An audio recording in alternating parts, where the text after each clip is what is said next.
नमस्कार। आप सभी को दीपावली की हार्दिक शुभकामनाएं। हरियाणा कला परिषद हर सप्ताह आप सभी के लिए ऑनलाइन कार्यक्रम लेकर आ रहा है, जिसमें आप अलग अलग विधाओं का आनंद ले रहे हैं। इसी कड़ी में आज हम प्रस्तुत करने जा रहे हैं कार्यक्रम काव्य संध्या। इस कार्यक्रम में युवा कवि वीरेंद्र राठौड़, आदेश कुमार और मोहन थाना अपने काव्य पाठ से आप सभी में नई ऊर्जा का संचार करने वाले हैं। तो बिना किसी देरी के सुनते हैं काव्य संध्या। कि नए चिरागों को जलाने की रात आई है, नए चिरागों को जलाने की रात आई है, सभी को अपना बनाने की रात आई है, सभी को अपना बनाने की रात आई है। आप सबको बहुत बहुत प्रणाम। और दीपावली की पूर्व संध्या पर हम सब आप सबके समक्ष एक कार्यक्रम लेकर के हाजिर हुए हैं, जिसका शीर्षक है काव्य संध्या। और नदीम शाद का एक शेर है कि मुश्किल कोई आन पड़ी तो घबराने से क्या होगा। और जिस प्रकार की विकट परिस्थिति इस वक्त पूरे विश्व पर है, भारत देश पर है, कि मुश्किल कोई आन पड़ी तो घबराने से क्या होगा, जीने की तरकीब निकालो मर जाने से क्या होगा। क्या बात, जीने की तरकीब निकालो मर जाने से क्या होगा। और हरियाणा कला परिषद ने जिस प्रकार से इस कार्यक्रम के माध्यम से जीने की तरकीब निकाली है, इसके लिए हम आपके कोटि कोटि आभारी हैं। इस कार्यक्रम के निदेशक आदरणीय संजय बसीन साहब को बहुत बहुत साधुवाद, बहुत बहुत प्रणाम। और इस कार्यक्रम के सूत्रधार, संयोजक, संचालक आदरणीय विकास शर्मा जी को बहुत बहुत बधाई, जो लगातार अपने कर्मों से, अपने कामों की खुशबू से लगातार अच्छा काम कर रहे हैं। और दीपावली की पूर्व संध्या पर हम सब यहाँ पर उपस्थित हैं। रोशनी का पर्व है, एक ऐसा पर्व जिसने अंधेरे के विरुद्ध रोशनी के लिए विश्व की सबसे बड़ी लड़ाई लड़ी। एक ऐसा पर्व जो रोशनी के लिए जाना जाता है, उजाले के लिए जाना जाता है। और मैं ईश्वर से इस पर्व की पूर्व संध्या पर यही कामना करता हूं कि हम सबके परिवारों में, हम सबके घरों में ऐसी रोशनी भरे, ऐसा उजाला भरे, जिससे नकारात्मकता खत्म हो और हम अपने परिवार को, अपने समाज को, अपने राष्ट्र को कहीं ना कहीं गौरवान्वित महसूस करा सके, आनंदित महसूस करा सकें। और जिन वर्तमान परिस्थितियों में हम जी रहे हैं, ऐसे में ये बात अपने आप में बहुत ज़्यादा महत्वपूर्ण हो जाती है। तो मैं ज़्यादा समय न लेते हुए इस कार्यक्रम को विधिवत रूप से शुरू करना चाहता हूं। आज मेरे साथ दो युवा साथी मौजूद हैं, तीसरा मैं हूं। और काव्य संध्या इस कार्यक्रम को नाम दिया गया है। तो मेरी दाएं तरफ आदेश कुमार बैठे हैं, जिनसे आप यकीनन पहले भी परिचित हैं और इस मंच से लगातार वो अपना काव्य पाठ करते रहे हैं। मेरी बाईं तरफ वीर रस के महनीय स्वर मोहनलाल मौजूद हैं, जो कुरुक्षेत्र जिले के पिहोवा तहसील के गांव थाना से हम सबके बीच में आते हैं। और इस उम्र में अगर आपके अंदर कोई नशा हो, और वो नशा देशभक्ति का हो, राष्ट्रभक्ति का हो, माँ बाप की भक्ति का हो, तो यकीनन वो नशा सर्वोपरि है, सर्वश्रेष्ठ है। तो मैं पहले कवि के रूप में आदेश कुमार को आमंत्रित कर रहा हूं, जो राजकीय वरिष्ठ माध्यमिक विद्यालय कुरुक्षेत्र से 10वीं कक्षा के छात्र हैं। और मुझे उम्मीद है, जिस मोहब्बतों से आप इसे सुनते रहते हैं, क्योंकि इस मंच का सबसे छोटा कवि है, युवा फनकार है, नया अंकुर है, और आप सबकी मोहब्बतें अगर मिलेंगी तो इसका जो साहित्य की इसकी यात्रा है वो कहीं ना कहीं सरल होगी, सहज होगी और सुगम होगी। प्रिय आदेश। कि हंसते मुस्कुराते जिंदगानी चाहिए, कि हंसते मुस्कुराते जिंदगानी चाहिए, शब्दों की जागृत कहानी चाहिए। कि हंसते मुस्कुराती जिंदगानी चाहिए, शब्दों की जागृत कहानी चाहिए। सब कुछ मिल जाता है आसानी से, मगर सब कुछ मिल जाता है आसानी से, मगर सिर्फ एक उसकी मेहरबानी चाहिए। हंसते मुस्कुराते जिंदगानी चाहिए। बहुत बढ़िया। बहुत बहुत आभार आप सबका। सर्वप्रथम सरस्वती माँ को नमन करता हूँ, इस मंच को नमन करता हूँ, यहाँ पर उपस्थित कवि महोदय को नमन करता हूँ। और धन्यवाद कि आपने इतना अच्छा शुभ अवसर दिया। और हरियाणा कला परिषद आपके लिए सदा कोई ना कोई, किसी न किसी तरह का प्रोग्राम लेकर आता ही रहता है। और आज इस काव्य संध्या में शिरकत करने में बहुत ही मैं गौरवान्वित महसूस कर रहा हूँ। आप सभी को दीपावली की हार्दिक हार्दिक शुभकामनाएं। मेरी एक रचना है दबाव, स्वागत। मैं वो आपके नजर करता हूँ। स्वागत है। कहते हैं कि जब इंसान जन्म लेता है तो उसके पास सांसें तो होती है, पर कोई नाम नहीं होता। और जब इंसान की मृत्यु होती है तो उसके पास नाम तो होता है, पर सांसें नहीं होती। अच्छी बात। इसी सांस और नाम की यात्रा को जीवन कहते हैं। और इस जीवन में कई प्रकार के दबाव आते जाते रहते हैं। उसी पर मैं अपने युवा साथियों को समर्पित करता हूं कि न जियो किसी के दबाव में, यह दुनिया तुम्हें दबा डालेगी।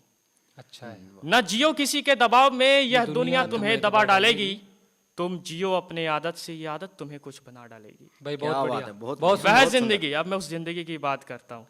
और मैं ये भी कहना चाहूंगा आपको कि जिंदगी चाहे आपको एक पल की मिले या 2 पल की, आप उसे इस प्रकार जिए कि जिंदगी आपको नहीं बल्कि आप जिंदगी को मिले हो। फिर मैं कहता हूं कि वह जिंदगी मौत से बदतर है जिसमें हो दबाव।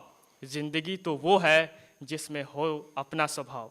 यह दुनिया स्वार्थी है, जो मैंने देखा है, जो मैंने पाया है कि यह दुनिया स्वार्थी है, स्वार्थपन है सब में भरा। तुम छोड़ो यह स्वार्थपन, पवित्र करो यह धरा। यह दुनिया पसंद करती है उनको, यह दुनिया पसंद करती है उनको जिनकी फितरत है गुलामी। और यह दुनिया नफरत करती है उनको जिनका स्वभाव है सेनानी। यही है मेरी कहानी। वाह वाह, बहुत झांसी की रानी आप सभी जानते होंगे और भली भांति जानते हैं। भारत के इतिहास में झांसी की रानी का बहुत ही ऊंचा स्थान है। फिर मैं उदाहरण देते हुए कहता हूं कि झांसी की रानी महिला में परचम फहराकर अमर हो गई। अगर होती दबाव में तो क्या वह कमरकस युद्ध में होती गई। दबाव चीज ऐसी है दोस्तों जिसमें स्वतंत्रता हो जाती है बंद। दबाव चीज ऐसी है दोस्तों जिसमें स्वतंत्रता हो जाती है बंद। लेकिन कुछ लोग होते हैं जो दबाव को बनाते हैं उमंग। तुम आखिर कब तक नकल करते जाओगे? तुम आखिर कब तक नकल करते जाओगे? अगर मेरी बात मानो तो तुम एक दिन दूसरों के लिए अपनी नकल छोड़ जाओगे। वाह वाह, बहुत सुंदर, बहुत सुंदर। अगर मेरी बात मानो तो तुम एक दिन दूसरों के लिए अपनी नकल छोड़ जाओगे। कुछ इंसान होते हैं जो दबाव में कुछ गलत कर जाते हैं, लाइक सुसाइड। ये बहुत ही बड़ी खामियां हैं और ये मानसिकता का असर है कि थोड़ी सी भी दबाव होने पर वो सहन नहीं कर पाते और खुदकुशी जैसे घिनौने काम करते हैं। फिर मैं कहता हूं कि कुछ इंसान होते हैं जो दबाव में कुछ गलत कर जाते हैं, पर महान है वे लोग जो दबाव में अनोखी कहानी लिख जाते हैं। और इससे मैं कहना चाहूंगा कि हर बार टूटने का मतलब नाश नहीं होता। अंडा अगर टूटता है तो उससे चूजा निकलता है। इससे हमें पता चलता है कि हर बार टूटने का मतलब ये नहीं होता है कि आप खत्म हो गए, नहीं। कुछ इंसान होते हैं जो दबाव में कुछ गलत कर जाते हैं, पर महान है वे लोग जो दबाव में अनोखी कहानी लिख जाते हैं। जब दबाव हो दोस्तों तो कभी अकेलापन महसूस ना करना, बल्कि अपने आप को दबाव के विपरीत ढाल देना, बस यही मान लेना। और कहता है आदेश कि न किसी के अभाव में जियो, न किसी के प्रभाव में जियो, न किसी के अभाव में जियो, न किसी के प्रभाव में जियो। यह जिंदगी है आपकी, इसे अपने स्वभाव से जियो। वाह वाह, बहुत सुंदर, बहुत बढ़िया। और जैसा कि आपको विदित है कि हाल ही दिनों में हमारे महबूब शायर, हमारे और आपके महबूब शायर आदरणीय नवाजुद्दीन डॉक्टर राहत इंदौरी सर का निधन हुआ। मैं उन्हें इस मंच से श्रद्धांजलि देना चाहता हूं और उन्हीं की पंक्तियां हैं। जो मामूली लोग होते हैं उनको मौत खामोश कर देती है, लेकिन राहत जैसे इंसान मरकर भी और जिंदा हो जाते हैं। फिर मैं कहता हूं कि उंगलियां यूं ना सब पर उठाया करो। राहत सर को समर्पित उन्हीं की पंक्तियां कि उंगलियां यूं ना सब पर उठाया करो, खर्च करने से पहले कमाया करो। वाह वाह। कि उंगलियां यूं ना सब पर उठाया करो, खर्च करने से पहले कमाया करो। जिंदगी क्या है खुद ही समझ जाओगे। जिंदगी क्या है खुद ही समझ जाओगे। कभी बारिशों में पतंगे उड़ाया करो, उंगलियां यूं ना सब पर उठाया करो।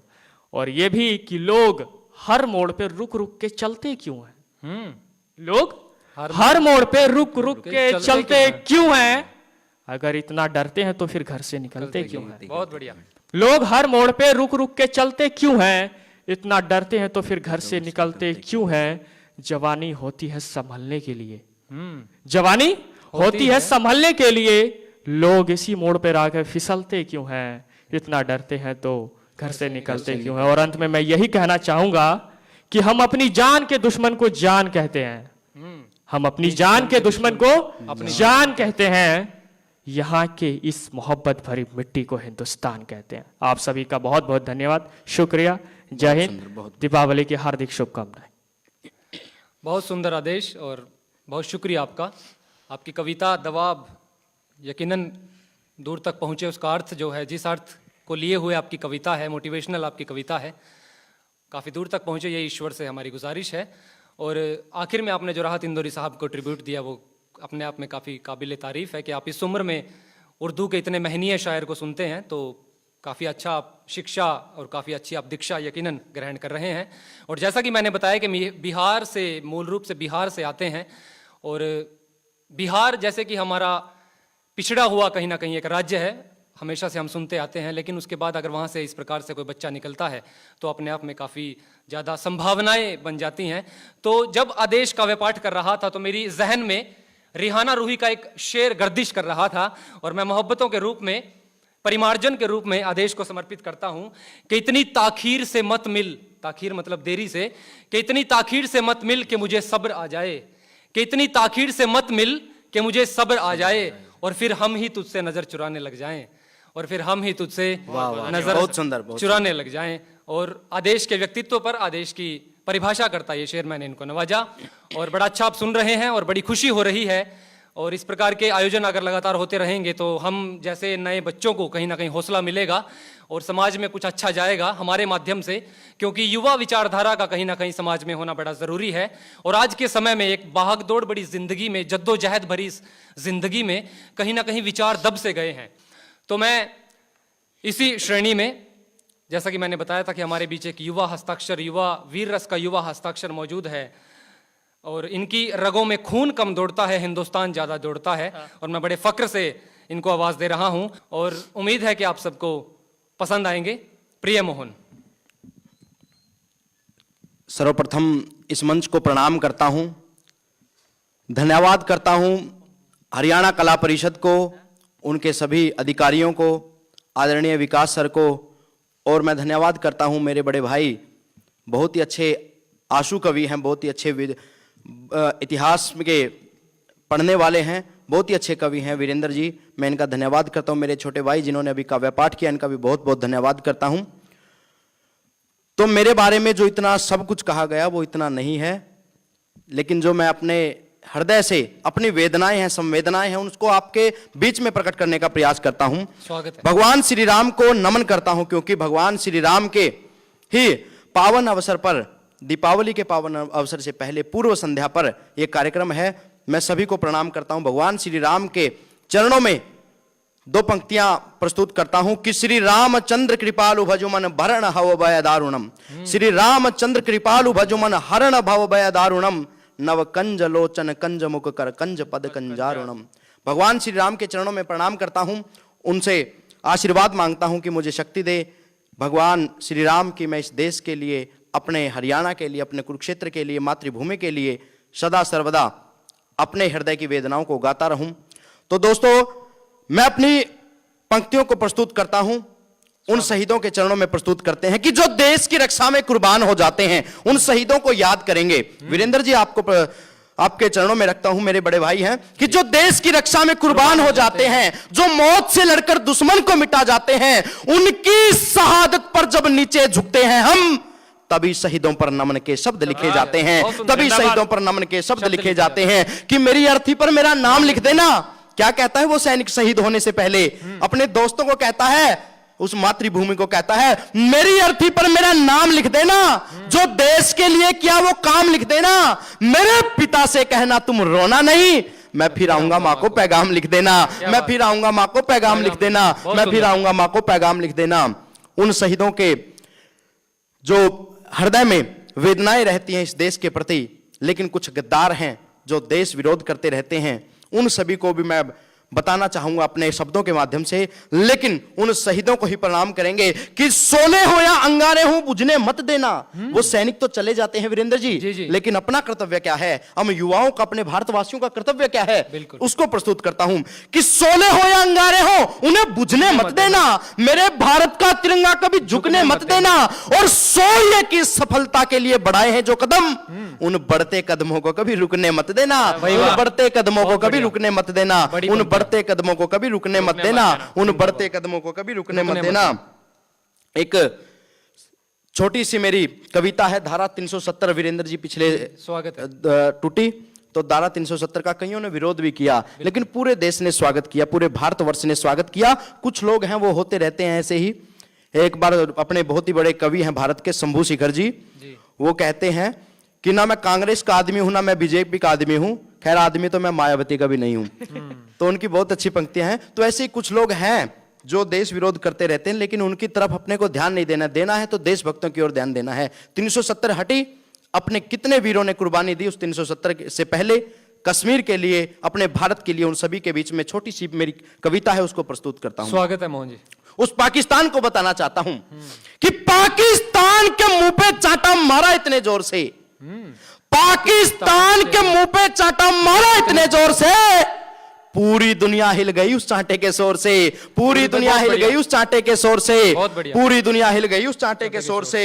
अब ना हमले की हिम्मत करेगा वो पाकिस्तान, बहुत हमले किए हैं उसने, अब ना हमले की हिम्मत करेगा वो पाकिस्तान, बार बार उसे माफ किया, हम समझते हैं नादान। अरे कश्मीर की खातिर हमने गर्दन तक कटवा दी है, तेरी चिंता कर ले हमने 370 भी हटवा दी है, तेरी चिंता कर ले हमने 370 भी हटवा दी है। भारत के सिंगों का सीना पाकिस्तान, भारत के सिंगों का सीना देख लेना गौर से, पूरी दुनिया हिल गई उस चांटे के शोर से, पूरी दुनिया हिल गई उस चांटे के शोर से, पूरी दुनिया हिल गई उस चांटे के शोर से। उस घाटी की खातिर हमने अनेकानेक बलिदान दिए, ना जाने कितनी माओं के लाल उस देश की मिट्टी में मिल गए, ना जाने कितने सुहागिनों के सुहाग उस भारत की मिट्टी के लिए कुर्बान हो गए, वो विधवाएं हो गई, ना जाने कितने बेटों के पिता उस मिट्टी के लिए, अपने भारत की मिट्टी के लिए कुर्बान हो गए। लेकिन वो शहीद कहता है, शहीद होने से पहले कहता है कि है मेरे देशवासियों, मेरे भारत का जो मुकुट है कश्मीर, इसको जाने मत देना। तो क्या कहता है, उस घाटी की खातिर हमने अनेकानेक बलिदान दिए, उस घाटी की खातिर हमने अनेकानेक बलिदान दिए। हजारों माओं ने अपने बेटे हैं कुर्बान किए, हजारों माओं ने अपने बेटे हैं कुर्बान किए। तुम सोचो थे पाकिस्तान, तुम सोचो थे हमसे तुम कश्मीर को ले लोगे, अरे थोड़े दिन तो रुक जाओ, तुम पीओ के भी दे दोगे, थोड़े दिन तो रुक जाओ, तुम पीओ के भी दे दोगे। अटल पटेल मुखर्जी का सपना, अटल पटेल मुखर्जी का सपना फिर पूरा हो जाएगा। अब हमारी घाटी में अब हमारा तिरंगा लहराएगा, अब हमारी घाटी में अब हमारा तिरंगा लहराएगा। मिलकर भारत माता की जय, देशवासियों मिलकर भारत माता की जय बोलो इतने जोर से, पूरी दुनिया हिल गई उस चांटे के शोर से, पूरी दुनिया हिल गई उस चांटे के शोर से, पूरी दुनिया हिल गई उस चांटे के शोर से। बहुत उम्दा मोहन। बहुत बहुत धन्यवाद वीरेंद्र जी, बहुत बहुत धन्यवाद, आप इतना हौसला दे रहे हैं मुझे। तो मैं कुछ पंक्तियां और सुनाना चाहता हूं आपको अपने मुक्तकों के माध्यम से। स्वागत है। मैं वतन की इस मिट्टी को कभी भी खोना नहीं चाहता।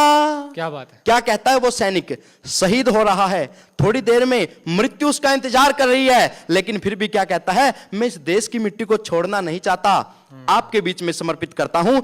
मैं वतन की इस मिट्टी को कभी भी खोना नहीं चाहता, मेरे एहसानों के बोझों को मैं ढोना नहीं चाहता। बहुत सुंदर। लगे चाहे 20 गोलियां वो मेरे सीने को चीरे, मैं फिर भी चीर निद्रा में कभी सोना नहीं चाहता, मैं फिर भी चीर निद्रा में कभी सोना नहीं चाहता।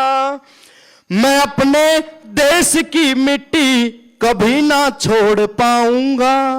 क्या कहता है वो सैनिक, शहादत मृत्यु आगे है, इंतजार कर रही है, लेकिन वो फिर भी क्या कह रहा है, मैं अपने देश की मिट्टी कभी ना छोड़ पाऊंगा, बहाना खून भी पड़ जाए तो हंस कर बहाऊंगा। बहुत बढ़िया। किया वादा था जो एक दिन घर पर लौट आने का, मैं अब की बार ना आया तो मां फिर भी मैं आऊंगा, मैं अब की बार ना आया तो मां फिर भी मैं आऊंगा।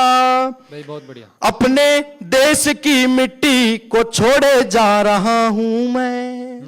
क्या पंक्ति है। अब वो जाने वाला है सैनिक, हम सभी के बीच में अपनी यादें छोड़ करके जाने वाला है। तो जाते जाते क्या कहता है, मैं अपने देश की मिट्टी को छोड़े जा रहा हूं मैं, कि जो भी था फर्ज मेरा उसे तो निभा रहा हूं मैं, प्राणों की बलि देकर जो मैंने दी है कुर्बानी, भारत माँ तेरे चरणों में अब तो आ रहा हूं मैं। बहुत सुंदर। भारत माँ तेरे चरणों में अब तो आ रहा हूं मैं। अंत में अपना अंतिम 2 छंद हैं, अपने घनाखरी छंद हैं, मैं उनसे अपना विदा लूंगा अपने काव्य पाठ के। कि थोड़ी ठंड पड़ने पे हम तो सिकुड़ जाते हैं। याद करना -45 के टेम्परेचर में किस तरह वो देश की हिफाजत करते हैं। बिल्कुल, हम यहाँ +4 के टेम्परेचर में 2-2 रजाइयां देकर के सिकुड़ जाते हैं वीरेंद्र जी। सही है, सही वो है। -45 डिग्री के टेम्परेचर में हमारी हिफाजत करते हैं, हमारी रक्षा करते हैं। थोड़ी ठंड पड़ने पे हम तो सिकुड़ जाते, कितने ही कष्टों में वो फौजी भाई रहते हैं। थोड़ी सी भी चोट हम सहन न कर सके, थोड़ा सा भी बोझ हम सर पे न ढो सके। गोलियां वो दुश्मनों की दिन रात सहते हैं। थोड़ी ठंड पड़ने पे हम तो सिकुड़ जाते, कितने ही कष्टों में वो फौजी भाई रहते हैं। थोड़ी सी भी चोट हम सहन न कर सके, कितना वो बोझ वो दुनिया पे सहते हैं। बहुत बोझ उनके तो घरों में डहते हैं, पति की शहादत को सहन न कर सके। आंसू पत्नी के भी तो दिन रात बहते हैं, आंसू पत्नी के भी तो दिन रात बहते हैं। वंदे मातरम गान गाने से जो रोकते हैं। पीछे धारा 370 हटने के बाद देश के कुछ राजनेता कहते हैं अपने आप को, लेकिन वो है लायक किसी चीज के नहीं है, लेकिन वो कहते हैं मैं वंदे मातरम नहीं गाऊंगा। हम कौन सा कहलवा रहे हैं आपसे वंदे मातरम गाओ। लेकिन जो वंदे मातरम कहते हैं, भारत माँ की जय कहते हैं, उनको तो मत रोकिए। तो उनको कहना चाहता हूं, वंदे मातरम गान गाने से जो रोकते हैं, भारत माता की जैसे जो कोई लजाते हैं, देश के विरोध में जो नारेबाजी करते हैं, पाक से प्रेम कर औकात भी दिखाते हैं। उनको क्या पता जन गण मन गान का, जो राष्ट्र गान में भी खड़े नहीं हो पाते हैं। वीरों की शहादत पे आंसू तक बहते ना, पत्थरबाज तक को महान जो बताते हैं, पत्थरबाज तक को महान जो बताते हैं। बहुत बहुत धन्यवाद। जय हिंद, वंदे मातरम, नमन शहीदों को। भाई बहुत बढ़िया। और एक बार के लिए तो यकीनन माहौल बन गया, और एक ऐसा अपने शब्दों से एक ऐसा चित्र आपने हिंदुस्तान का बनाया यकीनन, जिसको हम साक्षात अपने सामने देख पा रहे थे। और मोहन, अगर आप जैसा स्वर हर एक युवा के पास आ जाए तो यकीनन फिर हमारा देश मकरंद बन जाए। तो अब मेरे ख्याल से आखिर में मैं ही बचता हूं, तो चलिए कोई बात नहीं मोहन जी, कोई ज़्यादा बड़े नहीं हैं हम कि हमारे लिए कोई शब्द कहा जाए किसी की तरफ से, लेकिन सिर्फ आपकी मोहब्बत है। लेकिन मोहन जी फिर भी अगर कर रहे हैं मुझसे रिक्वेस्ट, तो स्वागत है आपका। प्रिय श्रोताओं, प्रिय साथियों, आप सभी बहुत अच्छा कवि सम्मेलन सुन रहे हैं, कवि संगम सुन रहे हैं, जो ये पूर्व संध्या पहले दीपावली के और जो हमारा परिचय करवा रहे थे, वो किसी परिचय के मोहताज वैसे उनको सभी जानते हैं, उनको सभी पहचानते हैं, क्योंकि उनका जो नाम है बहुत अच्छे कवियों में है। ऐसे युवा कवि, आंसू कवि, जो देश की संवेदनाएं हो, प्रेम हो, किसी भी प्रकार का जो माध्यम हो, सब माध्यमों में अपनी कविताएं रचनाएं करते हैं। तो मैं उनको आमंत्रित करूंगा अपनी 4 पंक्तियों के द्वारा। जो 4 पंक्तियां हैं कि देश धर्म के वास्ते वार दिए सुत 4। अभी बातें हो रही थी, छोटे भाई कह रहे थे कि जो लोग हैं वो आत्महत्या कर रहे हैं, लेकिन स्वामी गुरु गोविंद जी के बेटों को देखना आप। गुरु गोविंद जी के बेटों ने कभी भी ये नहीं कहा कि हम आत्महत्या कर लेंगे, ये नहीं कहा कि हम अपना धर्म छोड़ करके किसी दूसरे धर्म में सम्मिलित हो जाएंगे। उन्होंने कहा कि हम देश के लिए कुर्बानी दे देंगे। तो वो कहते हैं, देश धर्म के वास्ते वार दिए सुत 4। अरे 4 मरे तो क्या हुआ, ये जीवित कहीं हजार। अरे 4 मरे तो क्या हुआ, ये जीवित कहीं हजार। इसी प्रकार से मैं वीरेंद्र जी को अभिनंदन करता हूं, स्वागत करता हूं। वीरेंद्र जी आप आए और हम सभी के बीच में अपनी जो कविताएं हैं, उनका रस है, हम सभी को बीच में बांटे। वीरेंद्र जी, स्वागत है आपका।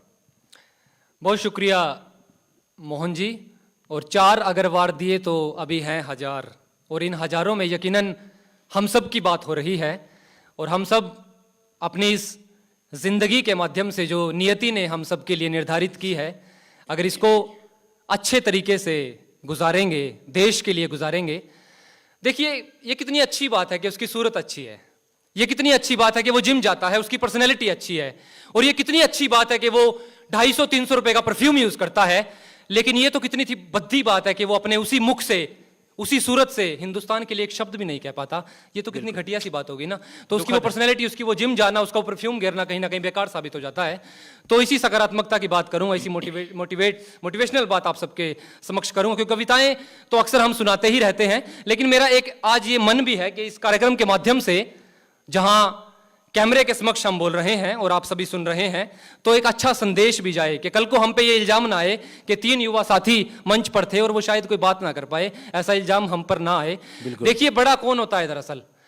बड़ा वो नहीं है जिसके पास बैंक बैलेंस है, बड़ा वो नहीं है जिसके पास गाड़ियां हैं, या बड़ा वो भी नहीं है जिसके पास कोठी बंगले हैं।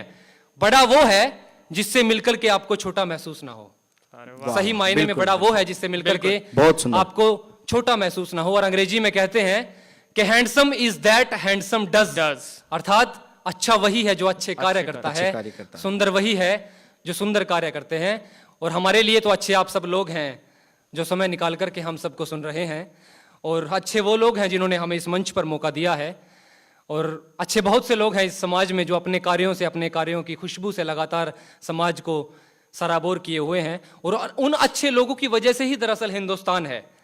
तो ईश्वर उन अच्छे लोगों को लगातार सामर्थ्य दे, उन्हें ऊर्जावान बनाए रखे, क्योंकि अगर अच्छे लोग होंगे तो इस विपरीत परिस्थिति के भवसागर में हम भी अपने आप को कहीं ना कहीं पार कर सकेंगे। जिस प्रकार की वैमनस्यता, जिस प्रकार की घृणा, नफरत ने आज समाज में स्थान ले लिया है, तो मोहब्बत कहीं ना कहीं बहुत पीछे रह गई है। और मोहब्बत की बात करने वाले अगर युवा निकलेंगे, हम सब में से युवा साथी निकलेंगे, तो ठीक ठीक रहता है। तो मैं कुछ एक पंक्तियां सुना देता हूं। स्वागत है भाई साहब। समय की अपनी सीमा है। पहली 4 पंक्तियां सुनिए, बड़ा अच्छा आप सुन रहे हैं, जिस प्रकार से आप सुनते हैं तो सुनिएगा। कि प्रखर हो वेदना मन की, पिछले कुछ दिनों में ही लिखी है, भाषा पर लिखने का काम किया है। अगर आप तक पहुंचे तो आप सबकी मोहब्बतें चाहूंगा, सुनिएगा। कि प्रखर हो वेदना मन की तो खोया दिल भी मिल जाए, प्रखर हो वेदना मन की तो खोया दिल भी मिल जाए, हो ऊंचा स्वर जो वंचित का तो सिंहासन भी हिल जाए, हो ऊंचा स्वर जो वंचित का तो सिंहासन भी हिल जाए, जो उर में धरती माता के बसा प्रसन्न हो करके, धरती माता के गर्भ में, जो उर में धरती माता के बसा प्रसन्न हो करके, मधुर मंथर पलक सा वो कमल की भांति खिल जाए। वाह वाह वाह, मधुर मंथर पलक सा वो कमल की भांति खिल जाए। एक मुक्तक और सुनिएगा जी, स्वागत। के विरह के गीत गाता हूं मैं फिर भी मुस्कुराता हूं, विरह के गीत गाता हूं मैं फिर भी मुस्कुराता हूं, मैं मरकर हूं अभी जिंदा यही सबको बताता हूं, मैं मरकर हूं अभी जिंदा यही सबको बताता हूं, विरह के गीत गाता हूं मैं फिर भी मुस्कुराता हूं, मैं मरकर हूं अभी जिंदा यही सबको बताता हूं, निठुर नियति ने कैसे अक्षरों से लिख दिया मेरा, निठुर नियति ने कैसे अक्षरों से लिख दिया मेरा, छलकता आंख से ना हूं मैं तो बस गीत गाता। वाह वाह वाह, बहुत सुंदर, बहुत सुंदर। आंख से ना हूं मैं तो बस गीत गाता हूं, छलकता आंख से ना हूं मैं तो बस गीत गाता हूं। बहुत बढ़िया भाई साहब, बहुत बढ़िया, बहुत बहुत शुक्रिया।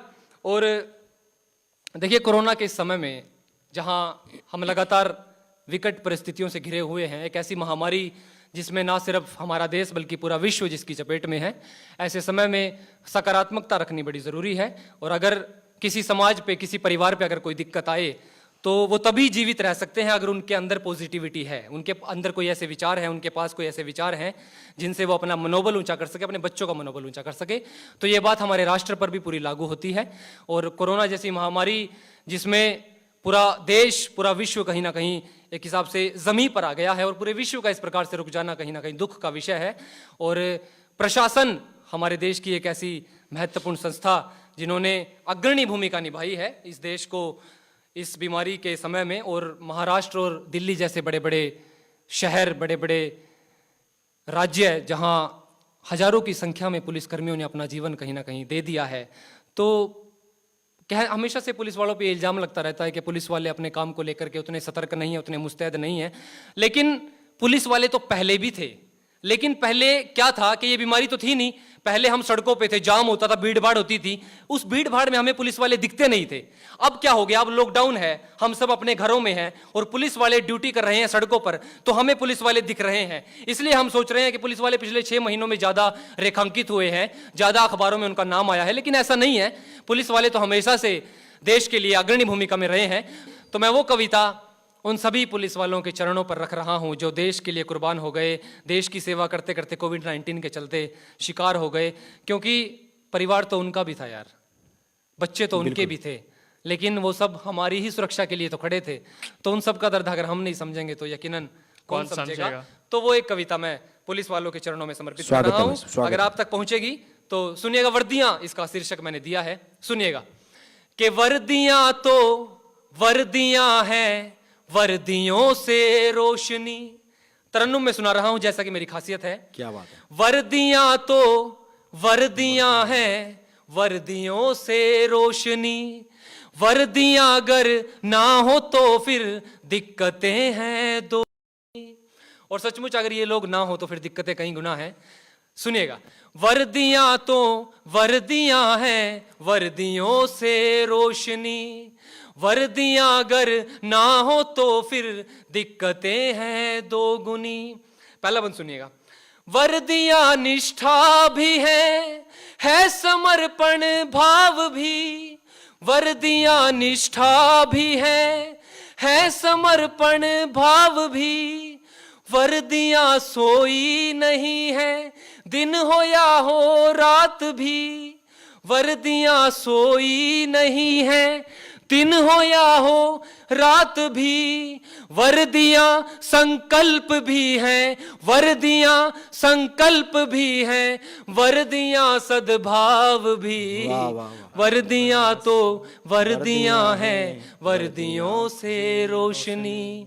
वर्दियां अगर ना हो तो फिर दिक्कतें हैं दो गुनी। वर्दियां तो वर्दियां हैं, वर्दियों से रोशनी। बहुत अच्छा भाई साहब। बहुत ही सच। जिनके कांधों पर उम्मीदों का रखा है भार भी। कितनी उम्मीदें हम इनके कांधों से रख लेते हैं, सुनिएगा।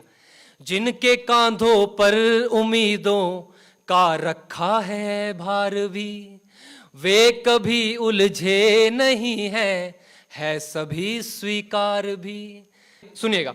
जिनके कांधों पर उम्मीदों का रखा है भार भी। वे कभी उलझे नहीं है सभी स्वीकार भी। वर्दियां एक ताज भी है, वर्दियां हमारे सर का ताज हैं। वर्दियां एक ताज भी है, वर्दियां एक ताज भी है। वर्दियां आगाज भी। वर्दियां तो वर्दियां हैं, वर्दियों से रोशनी। वर्दियां अगर ना हो तो फिर दिक्कतें हैं दो गुनी। वाह वाह वाह, बहुत सुंदर, वर्दियां बहुत सुंदर। तो वर्दियां हैं, बढ़िया। वर्दियों से रोशनी। आखिरी बंद सुनिएगा जी, स्वागत। वर्दियां आह्वान भी है, वर्दियां सम्मान भी। वर्दियां आह्वान भी है, वर्दियां सम्मान भी। मर मिटे जो राष्ट्र पर उस शौर्य का प्रमाण भी। मर मिटे जो राष्ट्र पर उस शौर्य का प्रमाण भी। वर्दियां स्वाभिमान भी है, वर्दियां स्वाभिमान भी है। वर्दियां अरमान भी। वर्दियां तो वर्दियां हैं, वर्दियों से रोशनी। वर्दियां अगर ना हो तो फिर दिक्कतें हैं दो गुनी। बहुत बढ़िया, बहुत सुंदर, बहुत सुंदर भाई साहब। वर्दियां हैं, वर्दियों से रोशनी। और बहुत बहुत शुक्रिया। मेरा बड़ा मन था कि इस कविता को प्रशासन के महनीय लोगों के चरणों में रखूं, और शायद वो मेरा मकसद यहाँ पूरा हो गया कि आपने कविता सुन ली। आखिर में शायद समय की सीमा है और कविताएं बहुत सी हैं, बड़ा मन है आज सुनाने का, क्योंकि एक अच्छा मंच विकास जी के संयोजन में हमें उपलब्ध हुआ है। तो आखिर में मैं ज़्यादा समय नहीं लेता। माँ इस दुनिया का सबसे महत्वपूर्ण विषय है, और हालांकि हमारी तो क्या औकात है कि हम माँ जैसे विषय पर कुछ लिखें, क्योंकि माँ के लिए क्या लिखें, माँ ने खुद हमें लिखा है। तो हमारी कोई औकात नहीं बनती, हमारी कोई हैसियत नहीं बनती कि माँ पर कुछ लिखें। लेकिन दुनिया भर के कवियों ने, दुनिया भर के रचनाकारों ने, लेखकों ने अपने अपने हिसाब से माँ जैसे शब्द को परिभाषित करने की कोशिश की है। मैं भी एक माँ का बेटा हूँ, और ईश्वर के उस सबसे महत्वपूर्ण और महनीय हस्ताक्षर, सबसे खूबसूरत हस्ताक्षर के लिए एक छोटी सी कविता तमाम माँओं के चरणों में भेंट कर रहा हूँ। स्वागत है भाई साहब। सुनिएगा कि माँ प्यारी सी मूरत है, बिल्कुल सहज, बिल्कुल सरल, जितनी भी माताएं सुन रही हैं सुनिएगा। माँ प्यारी सी मूरत है, ईश्वर सी खूबसूरत है, इसे संभाले रखो तुम, जिंदगी की जरूरत है। माँ प्यारी सी मूरत है, ईश्वर सी खूबसूरत है, इसे संभाले रखो तुम, जिंदगी की जरूरत है, जिंदगी की जरूरत है। सुनिएगा, माँ से ही ये दुनिया है, दुनिया वाले माँ से हैं, माँ से ही ये दुनिया है, दुनिया वाले माँ से हैं। अपनी खुशियां कम देखे, माँ की खुशियां हमसे है, अपनी खुशियां कम देखे, माँ की खुशियां हमसे हैं। माँ को ना तुम दुख देना, खुशियां ही खुशियां देना, माँ प्यारा सा गीत है, जीवन का संगीत है। माँ प्यारी सी मूरत है, ईश्वर सी खूबसूरत है, इसे संभाले रखो तुम, जिंदगी की जरूरत है। हाँ, जिंदगी की जरूरत है। आखिरी सुनिएगा। बुरे वक्त में जब कभी भी जुबाना साथ में होती है, बुरे वक्त में जब कभी भी जुबाना साथ में होती है, पहचान जाती दर्द मेरा, वो तो बस माँ होती है। वाह वाह वाह। चलना मुझे सिखाती है, चलना मुझे सिखाती है, दुनिया मुझे दिखाती है। माँ को हम भूल जाते हैं, माँ ना भूल पाती है। माँ प्यारी सी मूरत है, ईश्वर सी खूबसूरत है, इसे संभाले रखो तुम, जिंदगी की जरूरत है। वाह वाह, हाँ, बहुत सुंदर, जिंदगी की जरूरत है। बहुत बहुत शुक्रिया। तो आप सबका बहुत बहुत शुक्रिया, बहुत बहुत आभार कि आपने इतना मन से हम सबको सुना, और बड़ा संबल, बड़ी ऊर्जा यहाँ से मिली है। और जो कोई भी हमसे गलती हुई हो, क्योंकि हम सब सीख रहे हैं, नौसिखिए हैं, एक नई उम्र में है, और यकीनन गलतियां तो होती ही हैं। तो आखिर में हरियाणा कला परिषद का बहुत बहुत आभार, आदरणीय संजय भसीन साहब का बहुत बहुत आभार, विकास शर्मा जी का बहुत बहुत आभार, जो लगातार इस प्रकार के कार्यक्रम करवा रहे हैं। तो मैं इन सभी अपने दो साथियों की तरफ से आप सबका बहुत बहुत आभार व्यक्त करता हूं।